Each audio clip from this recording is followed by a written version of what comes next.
અય મથુરિયા તૈયાર થઈ જાય, છોકરી વાળા જોવા આવે છે.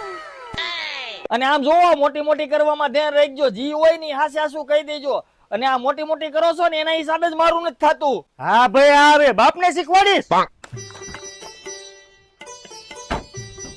આવો આવો, રામ રામ. રામ રામ. ઈ તો બધું ઠીક, તમારા છોકરાને તો બોલાવો. હા બટા મથુરિયા, પાણી ભરતો હોય તો. આ છોકરો તો તમારો જોવામાં બહુ સારો છે, પણ કામ શું કરે છે? કામમાં તો છોકરો મારો હવે ડાટા કાઢે એવો છે. રાતે 12 વાગે હુવે છે ને બપોરે 12 વાગે ઉઠે છે. ઈ તો બધું ઠીક, જમીન કેટલીક છે? જમીન તો મારે પેલા હતી બાપ દાદાની 500 વીઘા, પણ અત્યારે 1 વીઘોય નથી. છોકરાએ પીવામાં કાઢ્યું ને મેં બધું જુગારમાં કાઢ્યું. આન માસા તો બહુ વખાણ કરતા હતા કે છોકરો બહુ સારો છે. અરે એનો માસો તો 1 નંબરનો ખોટીનો છે. વાહ, તમારી જેવો હાસો માણા મેં ક્યાંય જોયો નથી.